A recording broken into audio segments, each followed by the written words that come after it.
Black Men Cry Too is an invitation for men of color to feel safe to unpack their hurt and share their truth. This space was created as an invitation for men of color to feel empowered to know it's okay that they can cry too.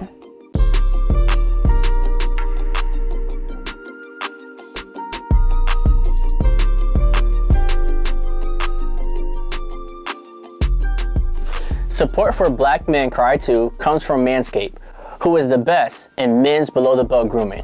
Manscaped offers precision engineered tools for your family jewels. Take care of your balls, people. Thank you, Aaron, for sitting down with me today. Very excited to have you here. I'm glad to be here. Let's start it off with a nice little shot. How are you feeling? I'm good. I'm good now. Well, to start it off, I wanted to do something a little bit different. You're from Philadelphia, right? Yes. And you went to college in Pennsylvania. Mm-hmm. And that happens to be an HBCU. Yes. Can you tell me about spaces that you saw growing up and going to college that let Black people be expressive? Great question, great question. Just to back up, I went to Lincoln University, the first historically Black college and university. You guys always have to do that one shameless plug, but I'll allow it. But spaces growing up, so before Lincoln University, a lot of the spaces that we have were spaces we created amongst ourselves, right? We played basketball, football, play cards, go to parties. That was the thing me and my friends did to kind of, have a safe space for ourselves, especially with this environment, with everything going on. We were so conditioned to these crazy and traumatic environments, so that helped us. When we went to college, Lincoln University provides so many different organizations that support, young African-American males and females, people from all over different states that you meet that are great friends, people you can lean on and talk to. And that just fostered this environment of camaraderie, brotherhood, sisterhood, friendship, and people that are now to this day are some of my closest friends. I like how you said brotherhood because it leads me into my next question. You also pledged a fraternity, correct? Absolutely, the best one. I was going to say, let us know what fraternity you pledged. Kappa Alpha Psi Fraternity Incorporated, Epsilon Chapter, Star to East. If anybody watching this, yo. That whole spiel, I love it.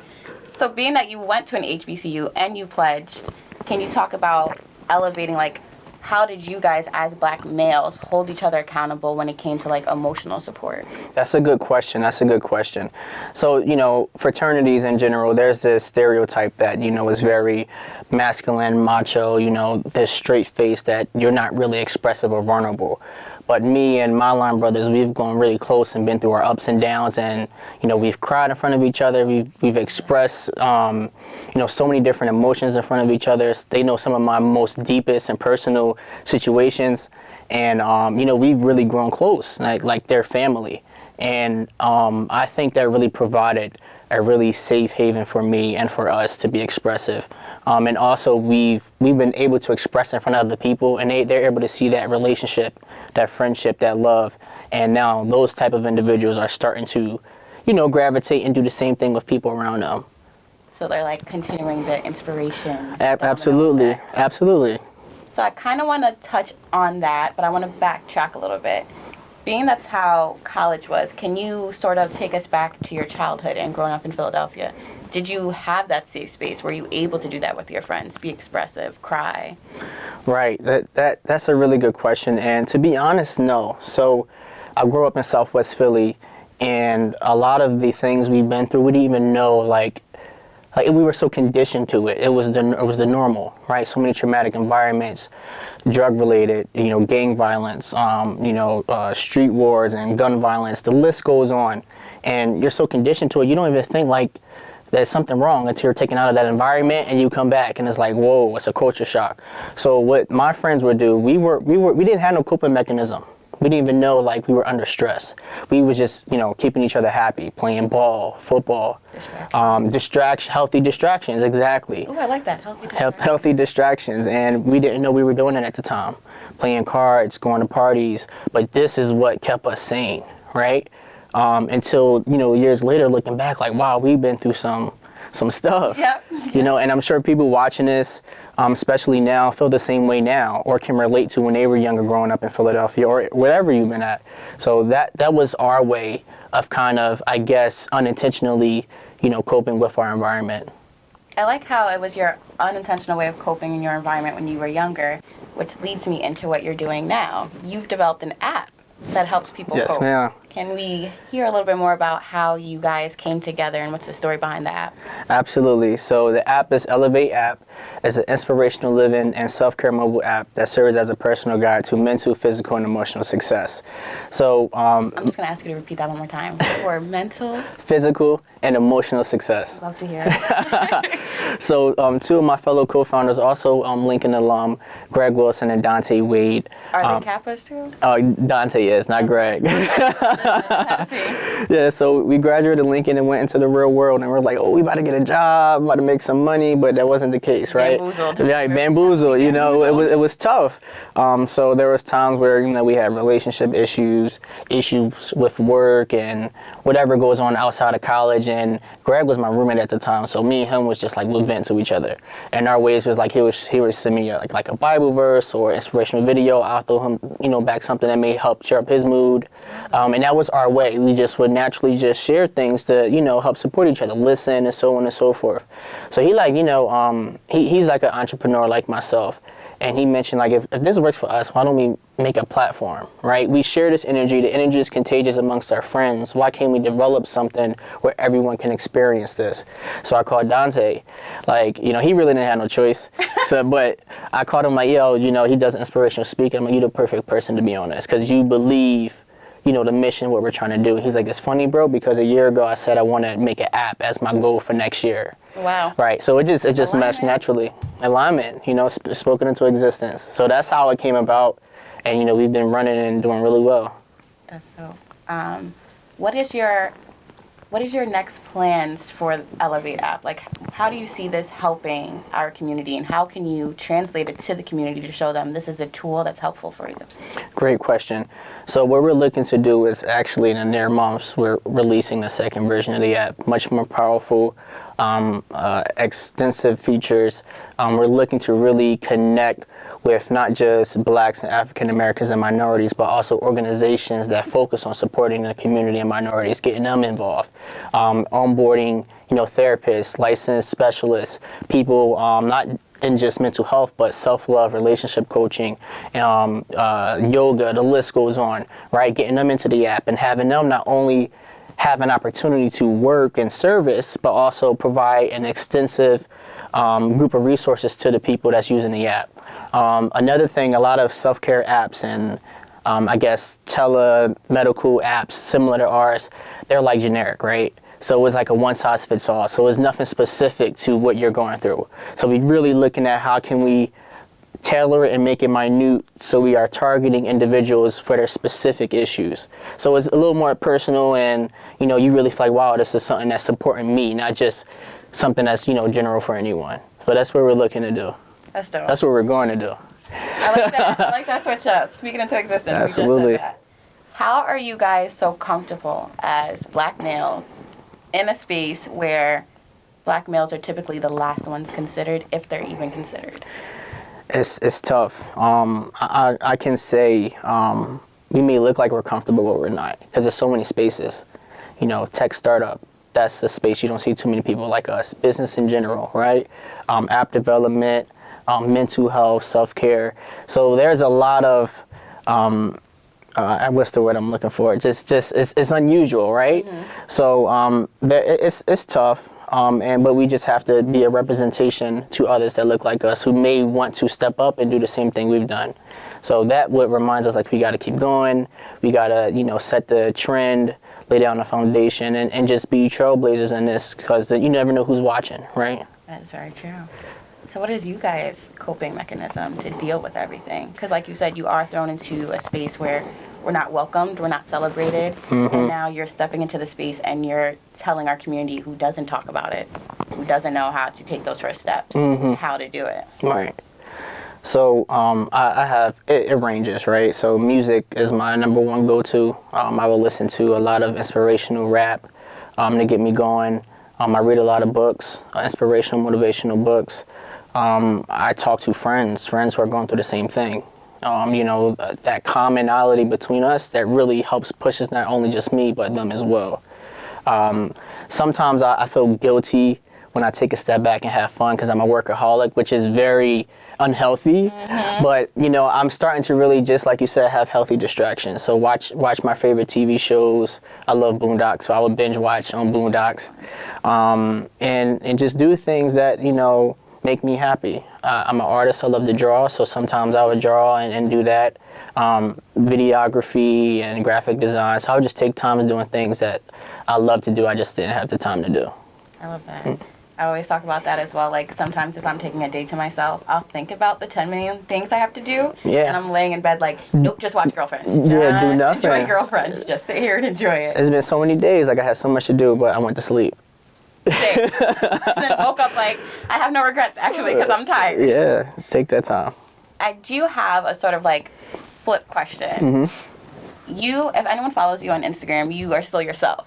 Like you're authentic, you rock your own swag, you listen to, hip hop music, but then you're also stepping into spaces where some people may think you have to code switch. Do you find yourself code switching, or do you still step in those spaces like, I'm still gonna be me regardless? Oh, I like that. So when I first got into my field, I've been in engineering, computer science, cybersecurity for almost 7 years. When I first got into the field, there was a lot of code switching because I wanted to get in the door, I wanted to move up. But once I started really realizing my worth and understand how intelligent I was and what I bring to the table, it didn't matter, right? Like, this is a funny story. I remember I used to go to work, like, dressed up, suit, tie, and I would be in spaces where I'm the only black one, a token black. And I'm sure people can relate. And, it would just, the difference in culture and topics and how we view about world issues was just, it bothered me. So I did catch myself a lot trying to code switch and just, fit in. But I remember one time I was like, something just clicked. I said, I don't care. Like, I remember I walked into work with my do-rag on. But I took it off, but I didn't know I had it on because I wore my do-rag going to work. And I walked in and I had it on. And everybody looked at me like I was crazy. And I was like, oh, snap. I took it off. But after that, I was like, I don't care. Because I was confident in what I do and what I bring to the table. And I won't let anyone or any individual tell me anything different, right? That was what I believe. Like, I'm adequate. I can do whatever I put my mind to. There's individuals that don't look like us get opportunities that we had to work 3 times, 4 times as hard to get. And, I live and dwell in that I know that I can be greater, just as not great as the next person, right? So, once I had the confidence, I didn't care. It didn't matter because I was going to do it regardless how you felt, or how you looked at me. Can you acknowledge what caused the switch by chance? Or did you just wake up one day and say, you know what, I'm over this, I'm tired? I think the switch was a series of events. It wasn't just this one thing. So looking at like individuals like Barack Obama, looking at like, people like Jay-Z or Beyonce being the first black woman to headline Coachella, or Michelle Obama, the first woman, first lady, African-American first lady, or the first African-American first family. Like seeing that first, or people hitting those milestones, right? Seeing Kobe perform, seeing God rest his soul, that excellence would really, really made me switch. I'm like, wow, these people are doing amazing things that look just like me. And like I said before, representation matters because you never know who's coming up after, right? All these tech moguls and people who are leading startups don't look like us, right?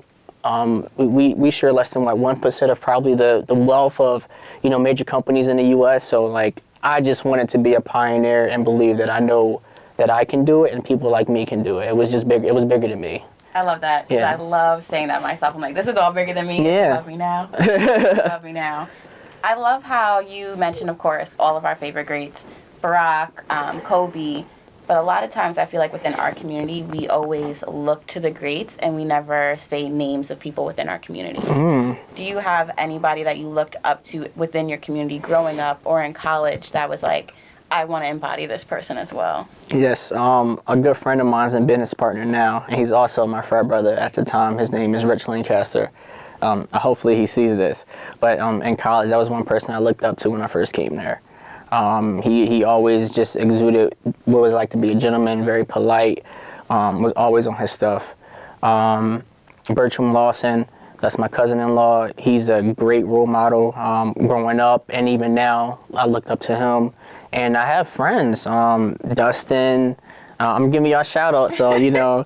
You're a good friend. Yeah, these gentlemen, and I can keep going on. Mike, these guys are like, they're awesome. And I'm just like, you know, I'm just trying to be like them. I love that. I love that the people you named are your own peers. Like, that's heartwarming. Yeah, and I can go on, but, you know, I can't think of everyone right now. He's like the whole group chat. We don't got that much time. So with that, being that, you know, you named all your friends, you did pledge a fraternity, you went to an HBCU, what does brotherhood mean to you, especially being from the city, a brotherly love? I had to put that in. What does brotherhood mean? It just means, you know, just being yourself and accepting who you are and being around people who accept who you are and love you unconditionally, and you return that same love. It's you know, having a shoulder to cry on. It's empowerment. It's, you know, believing and supporting. The list just goes on. You know, I can't even. What does being a black man in America today mean to you?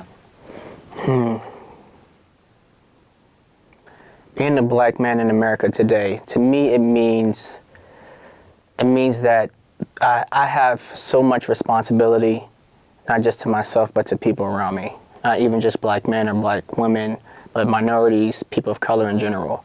So it means that every time I step out in this world, I'm a representation of more than just myself. So wherever I go, whatever I do, I make sure I put my best foot forward. You know, regardless if it's relationships and how I treat people, friendships, how I conduct myself in meetings, how I conduct myself on social media. I just always try to exude and be a great example of what it is to be a black man and inspire the next generation of people and African-American youth coming up. There's so many different stereotypes and stereotypical ideas, preconceived notions about black men in general. And, you know, I just want to break those stereotypes and encourage others to do the same. Are you currently working with the youth now? Absolutely. Well, it's been tough because of COVID, but we do have some plans coming up that we're trying to find innovative ways to do that. I have been doing some Zoom calls speaking to the youth, but I'm trying to figure out how can I get back, you know, in person and do something. So still working on that. Do you find it difficult to connect with the youth? I do, because I remember when I was a youth and speakers would come back and talk to me. I'm like, what the F are you doing here? Like, what is he talking about? Right, what you talking about? And now, you know, some of them gravitate, but I try to find what intrigues them. You know, what's their motivators, because that really gets them there, right? So that's the tough part, just figuring out what captivates them and how do you deliver the message to them. I think that's the hardest part. I agree, and that's why I typically try to strike it. I don't think my messaging comes across clear. With that, do you talk about mental health with the youth? Talk about mental health, talk about the importance of, you know, mental health and self-care, the importance of education, and giving back. I know one opportunity that I had to speak to the youth, we did like this app development course, but it was around mental health. So they had to develop like this. It was like this fun little podcast, like there was a radio station. But the things they talked about was about mental health and self-care. Like they had to have their own topic, right? Like this is 96.5, the self-care shop, you know. And it was just encouraging, you know, tech, STEM, and mental health and well-being. So during the development, as well as like doing the research of the app, what were some like shocking data or discoveries that you guys came across? Good question. So some shocking things to me, and I won't say it's too shocking, but about 17.8 million Americans suffer from some type of depressive disorder, right? 77% of adults have social media, Snapchat, Facebook, Twitter.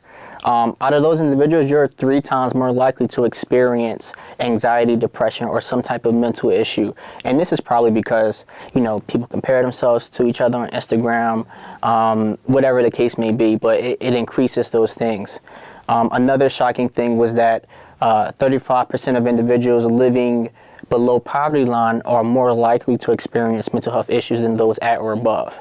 And that can be due to their environment and where they live at. Lack of adequate resources to get the help needed. So, you know, and the list goes on. But those were the 3 main things, especially social media, because we use that so much, you know, especially during this whole time of this political chaos arena. a human and civil, crisis, a pandemic, a human rights war, and that's all we're seeing and being fed on social media. So and isolation due to lockdown, right? So it's so many different contributing factors that I thought, that's what really shocked me. I know when I was doing my research as well, I think the data that was most shocking to me is seeing how Black men are typically the most at risk for taking their own lives. And that's something that we don't even hear about. So that to me was shocking. And anyone who knows my story knows that's personal, because this is sort of how I got started. My male friend took his life when I was 14. So that was also something that was a one-liner in the newspaper. Like, we don't put anything around that. So with that, what advice would you give someone who may be in denial or scared to even take that first step, or acknowledge that they need to take that first step into self-care?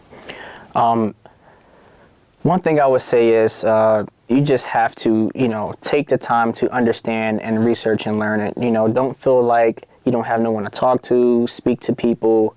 Start small. If you don't want to go out and get a therapist, or if you don't want to, feel like that you need support, find someone just to talk to one-on-one.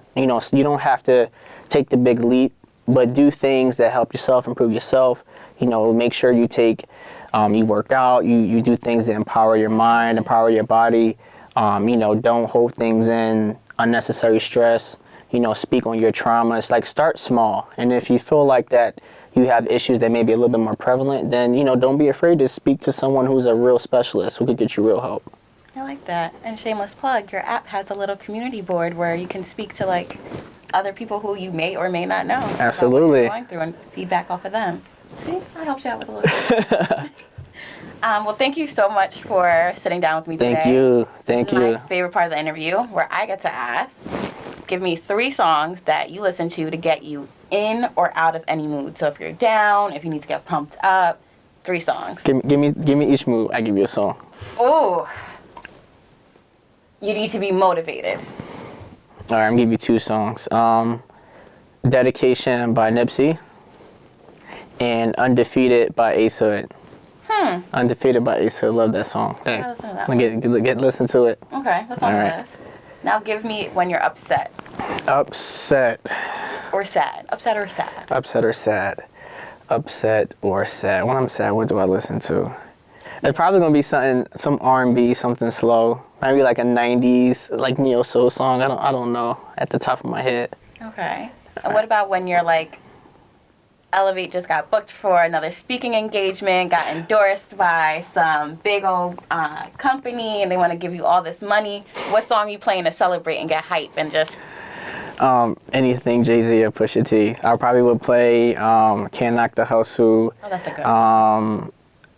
Dead Presidents. I'll probably play some Nas, like New York State of Mind. I'll play any, like, Move Forever. That'd probably be it. That's a good one. Yeah, that'd probably be it. Okay, you got me there. That's a solid one. And then lastly, what would you leave the youth with? You can do anything you put your mind to. Love one another, support one another. Black is beautiful, Black is powerful, and you're powerful, and be great. I was waiting for you to say, and Black is king. Thank you so much again for sitting down with me. As always, you can follow us at BlackMenCryToo, that's TOO, to become a part of the conversation. Thank you.